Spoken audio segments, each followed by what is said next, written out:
Hello officers, welcome to daily current affairs classes.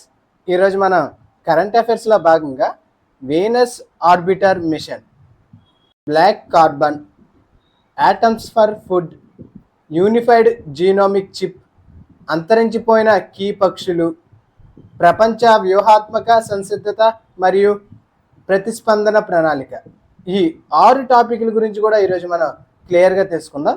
అందులో భాగంగా ఈరోజు కరెంట్ అఫైర్స్లో ఉన్న మొదటి టాపిక్ వీనస్ ఆర్బిటర్ మిషన్. తాజాగా కేంద్ర ప్రభుత్వ వర్గం ఈ వీనస్ ఆర్బిటర్ మిషన్ను ఆమోదించడం జరిగిందండి. ఓకే, ఈ వీనస్ ఆర్బిటర్ మిషన్ను కేంద్ర కేబినెట్ ఆమోదించడం జరిగింది. సో అందువలన ఇది వార్తల్లో నిలవడం జరిగింది. సో ఇప్పుడు మనం దీని గురించి క్లియర్గా తెలుసుకుందాం. ఈ వీనస్ ఆర్బిటర్ మిషన్ గురించి పూర్తి లెంత్లో తెలుసుకుందాం. ఓకే, దీన్ని ఎప్పటిలోగా ప్రారంభించడానికి ప్రణాళికలను రచించారు అంటే దీని యొక్క లక్ష్య తేదీ 2028 మార్చి అండి. అంటే 2028 మార్చిలో దీన్ని ప్రయోగించడానికి లక్ష్యంగా పెట్టుకున్నారు. సో ఇది భూమి నుంచి వీనస్కు ఎన్ని రోజుల్లో చేరుకుంటుంది అంటే 112 రోజులండి. సో ఇది 112 రోజుల్లో భూమి నుంచి వీనస్కు చేరుకోవడానికి సమయం పడుతుంది. దీనిని ఏ లాంచ్ వెహికల్ ద్వారా ప్రయోగిస్తున్నారంటే launch vehicle mark 3. Okay, GSLV mark 3 ద్వారా దీన్ని ప్రయోగించనున్నారు. ఓకే, ఇది చాలా ఇంపార్టెంట్ అండి. దీనిని ఏ లాంచ్ వెహికల్ ద్వారా ప్రయోగిస్తున్నారంటే లాంచ్ వెహికల్ మార్క్ 3 ద్వారా దీన్ని ప్రయోగిస్తున్నారు. సో దీని యొక్క ముఖ్య లక్ష్యాలు ఏమిటంటే, సో ఈ వీనస్ గ్రహంలో ధూళిని మరియు గాలి యొక్క ప్రకాశాన్ని పరిశీలించడం ఈ ఎక్స్పెరిమెంట్ యొక్క ముఖ్య లక్ష్యం అండి. సో ఈ ఎక్స్పెరిమెంట్ యొక్క ముఖ్య లక్ష్యం ఏమిటి అంటే ధూళిని పరిశీలించడం మరియు ఉపరితల స్థలాకృతిని మ్యాపింగ్ చేయడం దీని యొక్క ముఖ్య ఉద్దేశం. ఓకే, సో దీనిలో టోటల్గా ఎన్ని పేలోడ్స్ కలవు? దీనిలో టోటల్గా ఎన్ని పేలోడ్స్ కలవంటే 19 పేలోడ్స్ కలవండి. ఇది చాలా ఇంపార్టెంట్. సో ఈ వీనస్ ఆర్బిటర్ మిషన్లో ఎన్ని పేలోడ్స్ కలవు అంటే 19 పేలోడ్స్ కలవు. అందులో 16 భారతీయ పేలోడ్స్ అండి.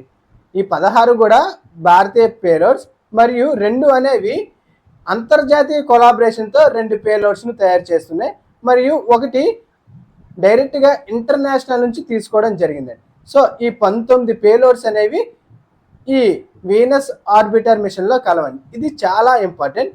సో ఇందులో టోటల్గా ఎన్ని పేలోడ్స్ కలవు అంటే 19 పేలోడ్స్ అండి. అందులో ముఖ్యంగా కొన్ని పేలోడ్స్ గురించి ఇప్పుడు చూద్దాం. సో అందులో భాగంగా వీనస్ థర్మల్ కెమెరా, ఇది ఒక పేలోడ్, మరియు narrow band oxygen air glow detection in Venus atmosphere. ఇవన్నీ కూడా ఒక్కొక్క పేలోడ్ కూడా ఒక్కొక్క కార్యక్రమాన్ని చేస్తుందండి. సో ఒక పేలోడ్ అనేది తన యొక్క లక్ష్యాన్ని నిర్దేశించి ఆ వర్క్ మీద అది పనిచేయడం జరుగుతుంది. అందువల్ల దీనిలో అధికంగా ఎక్కువ పేలోడ్స్ ఉన్నాయంటే దీని యొక్క టార్గెట్స్ అనేది చాలా అధికంగా ఉంది అని మనం తెలుసుకోవచ్చండి. సో ఇందులో భాగంగానే ఓడెక్స్, వీనెక్స్ orbit dust experiment, Vishwas, Ravi.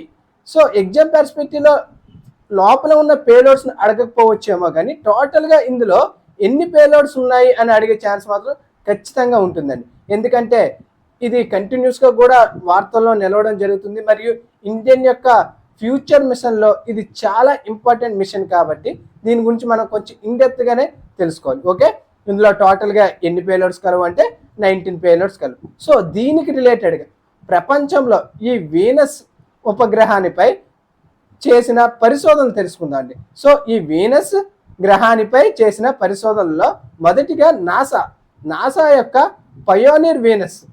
So ఎప్పుడు దీన్ని ప్రయోగించారు అంటే 1978లో దీన్ని ప్రయోగించడం జరిగిందండి. ఓకే, దీని యొక్క మొదటి మిషన్ ఏమిటి అంటే వీనస్ మీద నాసా యొక్క పయోనీర్ వీనస్. నెక్స్ట్ రష్యా అనేది వేగా, దీనిని 1985లో ప్రయోగించడం జరిగిందండి. సో మొదటిగా అయితే పయోనీర్ వీనస్, తర్వాత రష్యా వేగాను ప్రయోగించడం జరిగింది. తర్వాత యూరోపియన్ యూనియన్ వీనస్ ఎక్స్ప్రెస్ అనే ఉపగ్రహాన్ని 2005లో ప్రయోగించడం జరిగింది. ఓకే, నెక్స్ట్ జపాన్ యొక్క అకటాక్స్ కూడా జపాన్ ప్రయోగించడం జరిగింది. సో ఇందులో భాగంగా చాలా ఇంపార్టెంట్ ఫ్యూచర్ మిషన్స్ ఏమిటి అంటే నాసా యొక్క డావిన్సీ మిషన్, దీన్ని 2029 నాటికి ప్రయోగించనున్నారు. మరియు వెరిటాస్, ఈ రెండు కూడా నాసా అనేది ప్రయోగించనుంది. ఈ డావిన్సీ అనేది 2029లో ప్రయోగిస్తే ఈ వెరిటాస్ అనేది 2031లో ప్రయోగించనున్నారు. సో యూరోపియన్ స్పేస్ ఏజెన్సీ వారు ఎన్విజన్ను 2031 నాటికి ప్రయోగించడానికి ప్రణాళికలు గీశారండి. Okay, so Venus orbiter EnVision అనేది ఎప్పుడు ప్రయోగించనున్నారంటే 2031 నాటికి. ఓకే, ఇవి కూడా ఫ్యూచర్ మిషన్స్లో చాలా ఇంపార్టెంట్. అంటే మనకి ఎగ్జామ్ పర్స్పెక్టివ్లో డావిన్సీ మిషన్ను ఏ గ్రహానిపైకి పరిశోధించనున్నారు అంటే వీనస్ గ్రహం అని మనం తెలుసుకోవాలండి. ఓకే, నెక్స్ట్ కరెంట్ టాపిక్లో ఉన్న ఇంకొక ముఖ్యమైన అంశం బ్లాక్ కార్బన్ అండి. బ్లాక్ కార్బన్ తాజాగా ఇటీవల అధ్యయనం ప్రకారం భారతదేశంలో మొత్తం నివాస ఉద్గారాల్లో అంటే టోటల్ ఉద్గారాల్లో 10% కిరోసిన్ దీపాల నుండే బ్లాక్ కార్బన్ ఉద్గారాలు జరిగాయని తాజా నివేదికలో పేర్కొనడం జరిగింది. అంటే బ్లాక్ కార్బన్ అనేది అరౌండ్ 10% అనేది కిరోసిన్ దీపాల నుండి, మన ల్యాంతర్స్ నుంచి అధికంగా 10% వరకు ఉత్పత్తి అయ్యిందని తాజా అధ్యయనాల ప్రకారం మనం తెలుసుకోవచ్చు.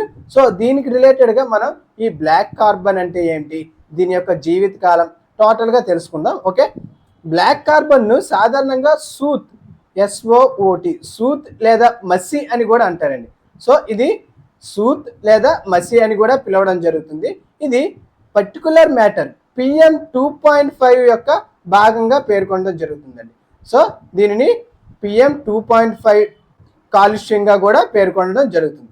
ఇది సహజంగా కలప మరియు శిలాజ ఇంధనాలు అసంపూర్ణంగా కాల్చడం అంటే దహనం చేయడం వల్ల ఇది ఏర్పడుతుందండి. అంటే అధిక మొత్తంలో కలప మరియు శిలాజ ఇంధనాలు సగం అంటే అసంపూర్ణంగా కాల్చడం వల్ల ఇది ఏర్పడుతుంది. కానీ తాజా నివేదికల ప్రకారం కూడా అరౌండ్ 10% అనేది కిరోసిన్ దీపాల నుండి కూడా వెలువడింది అనేది పేర్కొనడం జరిగింది. జనరల్గా ఇది కార్బన్ డైఆక్సైడ్ కంటే 1500 రెట్లు అధికంగా గ్లోబల్ వార్మింగ్కు కారణమవుతుందండి. సో గ్లోబల్ వార్మింగ్కు ఈ బ్లాక్ కార్బన్ అనేది కార్బన్ కంటే అధికంగా ప్రభావం ఉంటుంది అని పేర్కొనడం జరిగింది. ఓకే, ఇది ఒక చాలా స్వల్పకాలిక వాతావరణ కాలుష్య కారకం అండి. అంటే చాలా తక్కువ లైఫ్ స్పాన్ గల వాతావరణ పొల్యూటెంట్. సో దీని యొక్క లైఫ్ స్పాన్ అంతే అంటే 4 to 12 days మాత్రమే. ఓకే, ఇది చాలా తక్కువ లైఫ్ స్పాన్ కలదండి. సో దీనికి రిలేటెడ్గా ఒక ఇంపార్టెంట్ కోయిలేషన్ ఏంటి అంటే climate and clean air coalition. Climate and clean air coalition దీన్ని ఎప్పుడు స్థాపించబడింది అంటే 2012లో స్థాపించబడిందండి. ఓకే, ఇది చాలా ఇంపార్టెంట్ ఈ కోయిలేషన్ అనేది, ఎందుకంటే ఇది యునైటెడ్ నేషన్ ఎన్వైర్న్మెంట్ ప్రోగ్రామ్ కింద ఇది స్థాపించబడిందండి. సో ఇది ఎప్పుడు స్థాపించబడింది అంటే 2012లో ఇది ఏర్పాటు చేయబడింది. సో దీని యొక్క ముఖ్య లక్ష్యం ఏమిటంటే మీథేన్, బ్లాక్ కార్బన్, హైడ్రోఫ్లోరోకార్బన్ మరియు ట్రోపోస్ఫిరిక్ ఓజోన్లతో అంటే అతి శక్తివంతం కాని ఈ పొల్యూటెంట్స్ను తగ్గించడానికి ఒక స్వచ్ఛంద భాగస్వామ్యం అండి. అంటే ఈ పొల్యూటెంట్స్ని వాతావరణంలో తగ్గించడం ఈ కోయిలేషన్ యొక్క ముఖ్య ఉద్దేశం అండి. ఓకే, ఈ కోయిలేషన్లో ఏ పొల్యూటెంట్స్ను తగ్గించడానికి కృషి చేస్తుంది అంటే methane, black carbon, hydrofluorocarbon, tropospheric ozone, ఈ అన్ని పొల్యూటెంట్స్ను కూడా వాతావరణంలో తగ్గించడానికి ఈ కోయిలేషన్ అనేది కృషి చేస్తుంది. ఇది ఎప్పుడు ఏర్పడింది అంటే 2012లో ఇది ఏర్పాటు అవ్వడం జరిగింది. సో మొదటిగా 6 దేశాలతో ఇది ఏర్పాటు అవ్వడం జరిగిందండి. భారతదేశం ఇందులో 2019లో భాగస్వామ్యంగా చేరడం జరిగింది. ఓకే, భారతదేశం ఈ కోయిలేషన్లో ఎప్పుడు జాయిన్ అయ్యింది అంటే 2019లో భారతదేశం ఇందులో జాయిన్ అయ్యిందండి. ఓకే, నెక్స్ట్ కరెంట్ అఫైర్స్లో ఉన్న ఇంకొక ముఖ్యమైన ఇష్యూ యాటమ్స్ ఫర్ ఫుడ్. తాజాగా ఇటలీ రోమ్లో ఈ వరల్డ్ ఫుడ్ ఫోరంలో IAEA మరియు FAO సంయుక్తంగా ఈ యాటమ్స్ ఫర్ ఫుడ్ను ప్రారంభించడం జరిగిందండి. సో IAEA మరియు FAO అనేది సంయుక్తంగా దీన్ని ప్రారంభించడం జరిగింది. సో ఈ ఫుడ్ అండ్ అగ్రికల్చర్ ఆర్గనైజేషన్ యొక్క హెడ్ క్వార్టర్స్ ఎక్కడ కలదు అంటే ఈ రోమ్లోనే కలదండి. సో ఈ ఫుడ్ అండ్ అగ్రికల్చర్ ఆర్గనైజేషన్ యొక్క హెడ్ క్వార్టర్స్ ఎక్కడ కలదు, రోమ్లోనే కలదు. ఓకే, ఇప్పుడు IAEA అబ్జర్వ్ చేస్తే దీన్ని ఎప్పుడు ఏర్పాటు చేయడం జరిగింది అంటే 1957 జూలైలో ఏర్పాటు చేయడం జరిగింది. సో ఎప్పుడు ఏర్పాటు చేయడం జరిగింది అంటే 1957లో దీన్ని ఏర్పాటు చేయడం జరిగింది. దీని యొక్క హెడ్ క్వార్టర్స్ ఎక్కడ ఉంది అంటే వియన్నాలో కలదండి. దీని యొక్క హెడ్ క్వార్టర్స్ వియన్నాలో కలదు. దీనిలో టోటల్గా 196 దేశాలు సభ్య దేశంగా కలవండి. దీనిలో టోటల్గా 196 దేశాలు సభ్య దేశంగా కలవు. దీని యొక్క ముఖ్య లక్ష్యం ఏమిటి అంటే అణు సాంకేతికను మరియు శక్తిని సురక్షితంగా మరియు శాంతి కోసం మాత్రమే ఉపయోగించేటట్లుగా ఈ సంస్థ అనేది కృషి చేయడం జరుగుతుందండి. సో న్యూక్లియర్ ఎనర్జీని మరియు న్యూక్లియర్ టెక్నాలజీని కేవలం శాంతి కోసం మరియు సురక్షితంగా మాత్రమే ఉపయోగించాలి అనే విధంగా ఈ సంస్థ అనేది కృషి చేయడం జరుగుతుంది. అంటే ఈ సంస్థ ఎప్పుడు ఏర్పడింది అంటే 1957లో ఏర్పాటు అవడం జరిగింది. సో భారతదేశం ఇందులో ఎప్పుడు సభ్య దేశంగా జరిగింది అంటే 1957లోనే భారతదేశం ఇందులో సభ్య దేశంగా జాయిన్ అవ్వడం జరిగింది. సో ఇప్పుడు ఈ ఆటమ్స్ ఫర్ ఫుడ్ను అబ్జర్వ్ చేస్తే దీన్ని ఎవరెవరు సంయుక్తంగా ప్రారంభించారు అంటే IAEA మరియు FAO. ఈ రెండు కూడా చాలా ఇంపార్టెంట్ అండి. ఓకే, ఇది మనం ఎగ్జామ్ పర్స్పెక్టివ్లో గుర్తుపెట్టుకోవాలి. ఏ సంస్థలు అంటే IAEA మరియు FAO. ఓకే, దీని యొక్క ముఖ్య ఉద్దేశం ఏమిటంటే ప్రపంచంలో ఆహార భద్రతను పెంపొందించడానికి ఇది కృషి చేస్తుందండి. సో ప్రపంచంలో ఆహార భద్రతను పెంపొందించడానికి ఇది కృషి చేస్తుంది. ఓకే, మరియు ఇది పెరుగుతున్న ఆకలిని పరిష్కరించడం కోసం ఇది సహాయం చేస్తుంది. పరిష్కరించడానికి ఇది సహాయం చేస్తుంది. FAO ప్రకారం 2030 నాటికి దాదాపు 600 మిలియన్ల మంది దీర్ఘకాలికంగా పోషకాహార లోపంతో బాధపడుతున్నారు అని ఒక అంచనా వేయడం జరిగిందండి. సో 2030 నాటికి ఎంతమంది అంటే దాదాపు 600 మిలియన్ల మంది అండి. సో ఇంతమంది బాధపడతారు అనే ఉద్దేశంతో ఇప్పుడు ఈ కొయిలేషన్ను ఏర్పాటు చేయడం జరిగిందండి. ఓకే, ఎవరెవరు అంటే IAEA మరియు FAO వాళ్ళు. ఓకే, దీనికోసం భారతదేశం తీసుకున్న చర్యలు ఏంటి? పర్టికులర్గా ఇండియాలోనే తీసుకున్న చర్యలను అబ్జర్వ్ చేస్తే భారతదేశం PMKSY ప్రధానమంత్రి కిసాన్ సంపద యోజనను ప్రారంభించడం జరిగింది. సో దీనివల్ల బహుళ ఉత్పత్తుల ఆహార యూనిట్ల కోసం కొన్ని నిబంధనలు అనేది ప్రకటించడం జరిగింది. సో ఆహార యూనిట్ల కోసం కొన్ని నిబంధనలు ప్రకటించడం జరిగింది. మరియు గామా రేడియేషన్ ద్వారా 42 అధిక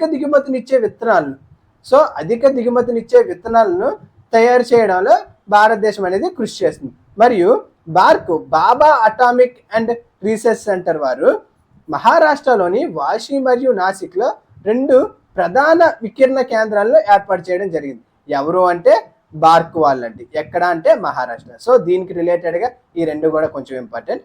సో ఈ ఇనిషియేటివ్ని చూస్తే ఈ ఆటమ్స్ ఫర్ ఫుడ్ను ఎవరు సంయుక్తంగా ప్రారంభించారు అంటే IAEA మరియు FAO అండి. ఓకే, ఇది ఇక్కడ ఇంపార్టెంట్. నెక్స్ట్ కరెంట్ అఫైర్స్లో ఉన్న ఇంకొక ముఖ్యమైన అంశం యూనిఫైడ్ జీనోమిక్ చిప్ అండి. తాజాగా ప్రధాని నరేంద్ర మోదీ గారు ఈ యూనిఫైడ్ జీనోమిక్ చిప్ను మరియు స్వదేశీ సెక్స్ స్టార్టెడ్ టెక్నాలజీను ప్రారంభించడం జరిగింది.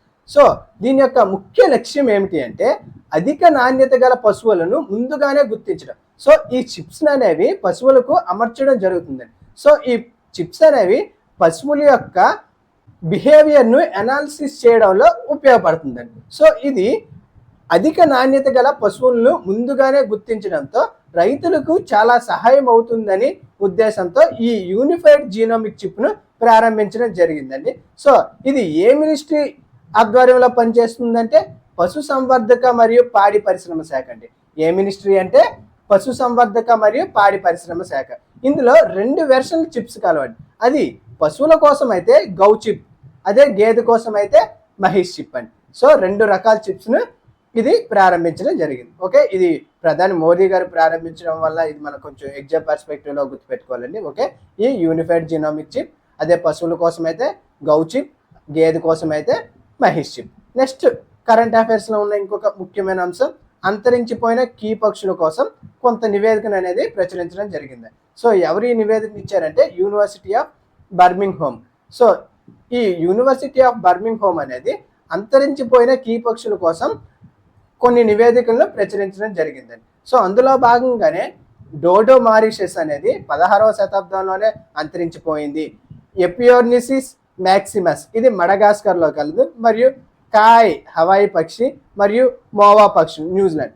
అంటే ఎగ్జామ్ పర్స్పెక్టివ్లో మనకి ఇవి కొన్ని ఆప్షన్స్లో అడిగే ఛాన్స్ ఉంటుందండి. సో మనకి కన్ఫ్యూజ్ చేయడానికి వీటిని ఆప్షన్స్లో పెట్టే ఛాన్స్ ఉంటుంది. సో మనకి ఇది అంతరించిపోయింది అనే తెలుసుకుంటే మనకి ఆప్షన్ ఎలిమినేషన్లో కొంత ఈజీగా ఉంటుందండి. అందువల్ల కొంచెం ఇది డిస్కస్ చేయడం జరిగింది. సో డోడో, ఎపియోర్నిసిస్ మ్యాక్సిమస్, మోవా పక్షులు, కాయాయి పక్షులు. సో జస్ట్ ఇవి ప్రస్తుతం అయితే ప్రపంచంలో ఎక్కడా కూడా లేవు, ఇవి అంతరించిపోయాయండి. ఓకే, నెక్స్ట్ ఇంకొక ఇంపార్టెంట్ ప్రణాళిక తాజాగా వరల్డ్ హెల్త్ ఆర్గనైజేషన్ WHO వాళ్ళు global strategic preparedness, readiness and responsive ప్లాన్ను ప్రకటించడం జరిగిందండి. సో దీన్ని ఎవరు ప్రారంభించడం జరిగింది అంటే WHO. ఓకే, దీని యొక్క ముఖ్య ఉద్దేశం ఏమిటి అంటే ప్రపంచ సమన్వయ ప్రతిస్పందనను పెంపొందించడం ద్వారా వ్యాధి భారాలు మరియు బాధలను దేని నుంచి అంటే డెంగ్యూ, జీకా మరియు చికున్ గున్యా వంటి ఇతర ఈడిస్ బర్న్ ఆర్బో వైరల్ వ్యాధుల నుంచి మరణాలను తగ్గించడం దీని యొక్క ముఖ్య లక్ష్యం అండి. దీని యొక్క ముఖ్య లక్ష్యం ఏంటంటే సింపుల్గా ఈ ఈడిస్ బర్న్ ఆర్బో వైరల్ వ్యాధుల నుంచి మరణాలను తగ్గించడం ఈ ప్రణాళిక యొక్క ముఖ్య లక్ష్యం అండి. సో ఈ ప్రణాళికను ఎవరు ప్రారంభించారు అంటే WHO. సో ఇంటర్నేషనల్ ఆర్గనైజేషన్ దీన్ని ప్రారంభించింది కాబట్టి సో SNTలో కూడా మనకు వ్యాధుల గురించి పేర్కొనడం జరిగిందండి. సో అందువల్ల మనం దీన్ని డిస్కస్ చేయడం జరుగుతుంది. ఓకే, ఇందులో భాగంగా 5 కీలక భాగాలను ఇది కలిగి ఉందండి. అది అత్యవసర సమన్వయం, సహకార నిఘా, కమ్యూనిటీ రక్షణలు మరియు సురక్షితమైన స్కేలబుల్ కేర్ అండి. సో ఇందులో భాగంగా ఈ 5 కూడా చాలా ఇంపార్టెంట్. ఓకే, ఇందులో ఏ ఏ భాగాలు కలిగి ఉన్నాయి అని అడిగే ఛాన్స్ ఉంటుందండి. దీనిని వ్యూహాత్మక ప్రణాళికలో భాగంగా 2025 వరకు అంటే 1 సంవత్సరం పాటుగా ఈ ప్రణాళికను అమలు చేయనున్నారండి. ఎప్పటి వరకు ఇది అమలు చేస్తున్నారు అంటే 2025 వరకు అండి. సో ఇది చాలా ఇంపార్టెంట్, ఈ రికార్డ్ చాలా ఇంపార్టెంట్ అండి. సో ఇది 2025 వరకు కూడా ఈ ప్రణాళికను అమలు చేయనున్నారు. ఈ ప్రణాళికను గ్లోబల్ వెక్టర్ కంట్రోల్ రెస్పాన్స్తో సమన్వయంగా చేయడం జరిగిందండి. So global vector control response ఎప్పటి నుంచి అంటే 2017 నుంచి 2030తో ఈ SPRPను సమలేఖనం చేయడం జరిగిందండి. ఓకే, ఈ గ్లోబల్ వెక్టర్ కంట్రోల్ రెస్పాన్స్ను ఎప్పుడు ప్రారంభించారు అంటే 2022లో ప్రారంభించడం జరిగిందండి. ఇది ఆర్బో వైరస్ను ఎదుర్కోవడంపై ఈ ఇనిషియేటివ్ అనేది ముఖ్యంగా దృష్టి పెడుతుందండి. ఓకే, అది ఫ్రెండ్స్ ఈరోజు కరెంట్ అఫైర్స్లో ఉన్న ఇంపార్టెంట్ ఇష్యూస్. ఈ పీడిఎఫ్ని బోత్ ఇంగ్లీష్ అండ్ తెలుగు మీడియంలో వీడియో కింద ఉన్న డిస్క్రిప్షన్లో టెలిగ్రామ్ ఛానల్ మెన్షన్ చేయడం జరిగింది. ఆ టెలిగ్రామ్ ఛానల్లో డైలీ పీడిఎఫ్స్ ఇప్పటి వరకు జరిగిన అన్ని క్లాసుల పీడిఎఫ్లు కూడా టెలిగ్రామ్ ఛానల్లో అప్లోడ్ చేయడం జరిగింది. Okay, thank you for watching.